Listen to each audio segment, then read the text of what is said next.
Welcome to CS center. We are going to discuss big news of the day. देखिए, science और geography का मिक्स एक topic है, हम उसको डिस्कस करने जा रहे हैं। ठीक है, उसका ये है, टॉपिक का नाम अगर मैं आपसे बोलूँ तो जियोग्राफिकल फिनोमिना बोलते हैं, क्लाइमेटोलॉजी से आप रिलेटेड कर सकते हैं। मोस्टली क्लाइमेटोलॉजी टेक्नोलॉजी साइंस से रिलेटेड है। मैं थोड़ा सा कॉन्टेक्स्ट बता देता हूँ आपको। अगर आप दिल्ली में हो या फिर आप नॉर्थ इंडिया से बिलोंग करते हो, north India in the sense Punjab हो गया, हरियाणा हो गया, यूपी हो गया, दिल्ली हो गया, राजस्थान एरिया का, अगर आप इस एरिया से बिलोंग करते हैं ना, तो आप दिसंबर और जनवरी के बीच में एक कुछ ऐसा धुंध टाइप का आप एक्सपीरियंस करते हैं जिसको हम मोस्टली फॉग बोलते हैं। रीजन क्या होता है उसके पीछे? मोस्टली टेम्परेचर और ह्यूमिडिटी या फिर मॉइस्चर बोल सकते हो।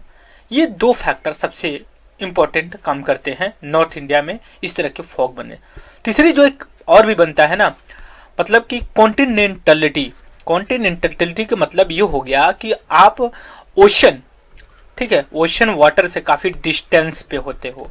ठीक है, अगर दिल्ली का आप लोकेशन देखें नॉर्थ इंडिया का, तो मोस्टली आप पश्चिम बंगाल छोड़ दीजिए, इधर गुजरात छोड़ दीजिए, बाकी देख लीजिए ओशन इन्फ्लुएंस से ना काफ़ी दूर होता है।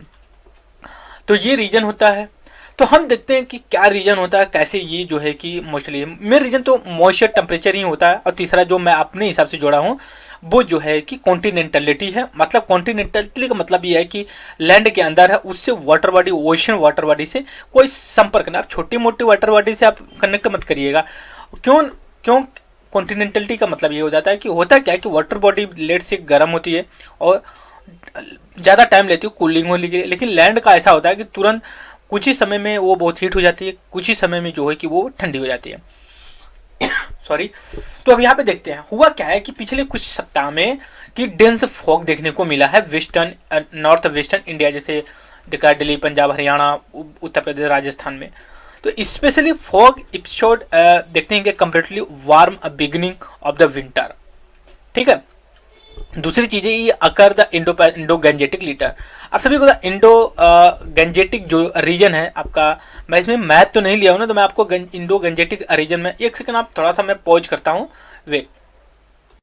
ओके, हम यहाँ पे देखिए आपको मैं मैप दिखा रहा हूँ जो कि इंडो गंजेटिक रीजन का जो एरिया पड़े थे। आप सभी को पता, देखिए ये इंडिया का मैप है। ठीक है, पूरा इंडिया का मैप दिख रहा है यहाँ पे। थोड़ा सा मैं ब्राइट कलर ले लेता हूँ। ओके, तो ये जो रीजन है, देखिए मैं आपको देख रहा हूँ कि ये इंडो जो रिवर है इस तरफ निकलती है, फिर यहीं से आपकी ये ऐसे होते हुए यहाँ से होते हुए यहाँ से गंजेटिक निकलती है। तो आप ये देखिए रीजन पूरा, मैं आप पूरा रेड से मार्क कर रहा हूँ, ये सारे रीजन, ये वाले भी रीजन, ये वाले भी रीजन, और यहाँ तक भी ये रीजन, ये सारे रीजन मिला करके ना ये पूरा इंडो गंजेटिक रीजन के नाम से जाना जाता है। इसको कई पार्ट में, जैसे ट्रांस गंजेटिक प्लेन हो गया, फिर अपर हो गया, मिडल हो गया, लोअर हो गया, सेंट्रल हो गया। तो ये आपका एरिया जो होती है, ये पूरा जो मैं मार्क कर रहा हूँ, ये पूरा धुंध से भर जाता है, जो है कि इंडो गंजेटिक रीजन इसी को बोला जाता है। इनमें इंडो इंडस सिंधु रिवर है और गंगा रिवर उसके बीच के, तो वो हो जाता है। नेक्स्ट 3 आने वाले समय में ये होगा। दूसरी चीज़ें देखते हैं कि कॉजेस क्या होते हैं जो फॉर्म करते हैं। जैसे क्लाउड होता है, लाइक क्लाउड, ये फॉर्म, ये फॉग और क्लाउड में ज़्यादा अंतर नहीं है। क्लाउड पूरी मतलब एक वाटर बॉडी होती है, लेकिन जब ये फॉग होता है, form the water vapour condense, मतलब ये होता है कि जब वाटर क्या होता है, वाटर 3 फॉर्म में होता है, लिक्विड, गैस और सॉलिड में होता है। जो सॉलिड होता है तो बर्फ होता है, गैस होता है तो आप समझ रहे हो, लिक्विड होता है तो जो पानी की तरह होता है वो। तो हमारा ये कहने का मतलब है कि ये कहीं ना कहीं फॉग और क्लाउड का एक दूसरे से है रिलेटेड, लेकिन उसके लिए जो चाहिए होता है मेन प्रेजेंट, वो मतलब कि कंडीशन जो होना चाहिए फॉग या क्लाउड बनने के लिए, मॉइस्चर। अगर मान लिया एटमॉस्फेयर में मॉइस्चर नहीं है, मॉइस्चर मतलब आर्द्रता, पानी नहीं है, तो आप कैसे, अगर मैं आपसे कहूं कि कैसे हमें पता चलेगा कि हमें वाटर, हमारे एयर में जो है कि वाटर है, आप एक काम करिए, आप कोल्ड ड्रिंक की बोतल निकालिए फ्रिज से और उसको बाहर रख दीजिए। तो होता क्या है कि गर्मी के समय, कुछ समय के बाद ना वो बोतल के बाहर छोटे छोटे बूंद पड़ जाती है। तो अब क्या है, ऐसा तो है ना कोल्ड ड्रिंक लीकेज कर रही है, उसमें ये होता है कि जो एयर में ना वाटर होता है वो ठंडी पा करके वहां पे चिपक जाता है, तो इससे ये वाटर बन जाता है। तो टेम्परेचर, मॉइस्चर और टेम्परेचर ठीक है, presence of moisture, fall in the temperature is a की फॉग फॉर्मेशन। टेम्परेचर एक मॉइस्चर है और उसके बाद टेम्परेचर में जो है कि ये जो है कि डिक्रीज हो जाए, ठीक है, टेम्परेचर डिक्रीज। जैसे मान लीजिए कि 30 सेंटीग्रेड है, वो 6 सेंटीग्रेड पे है सॉरी पे आकर के हो जाए, तो उससे क्या होता है कि वाटर कंडेंस हो जाती है, ठीक है। तो ये बेसिक चीज है। दूसरी चीज ये है कि अब दूसरी क्या होता है कि अब हमने एक वीडियो बना रखा था जो कि लैंड ब्रिज होती है और एक जो है कि सी ब्रिज होती है। सभी को पता है कि वाटर देर से वार्म होता है, देर से ठंडा होता है, लैंड क्विकली ठंडा और गर्म हो जाता है। तो जो ये रात का समय होता है ना, तो उसमें जो लैंड होता है, यहाँ पे देखिए आज ये land a cool at the night, तो लैंड रात में बहुत जल्दी ठंडी हो जाती है। तो ठंडी हो जाती है तो इसके पीछे ये रीजन होता है कि वो ज़्यादा समय तक हीट नहीं कंट्रोल कर पाती है।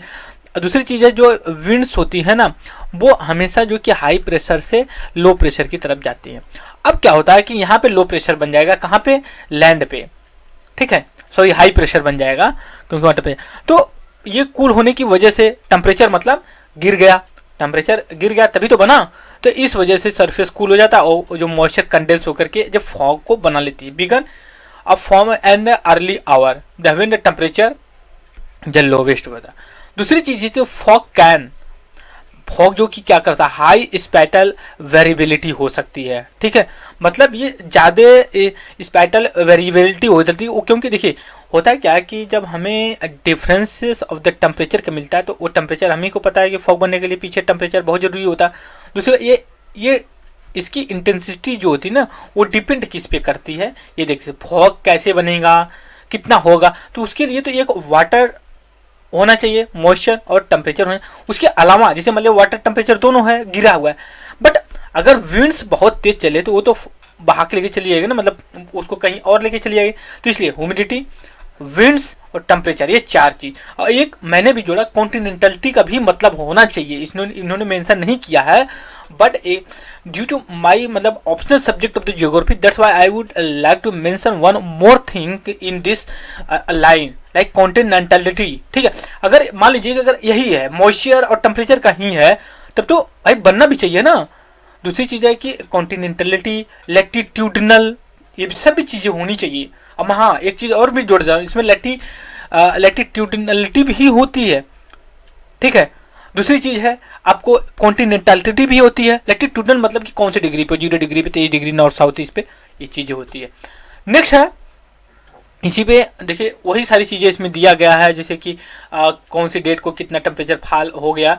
इसमें एक वर्ड और निकल करके आता है, एडवेक्शन फॉग, ठीक है, एडवेक्शन फॉग। अब ये एडवेक्शन फॉग क्या होता है, see when humidity is much higher, ठीक है, जब ह्यूमिडिटी बहुत ज्यादा है, इज दैट क्लियर, तो उस समय जो होता है एडवेक्शन फॉग होता है, मतलब एकदम आपके ग्राउंड लेवल पर पे आकर के भी चीजें हो जाएंगी, मतलब फॉग बन जाएगा, मतलब विजिबिलिटी बहुत कम हो जाएगी, ठीक। तो ये हमने फॉग के बारे में डिस्कस किया। आई होप कि आप इसको समझ गए। अगर कोई चीज नहीं आती है तो नो डाउट आप कमेंट बॉक्स में उसको डालिए और किसी भी एक पे बिना हेजिटेशन के I will reply within the hours, right. So इस वीडियो में इतना ही। Thank you very much discussion.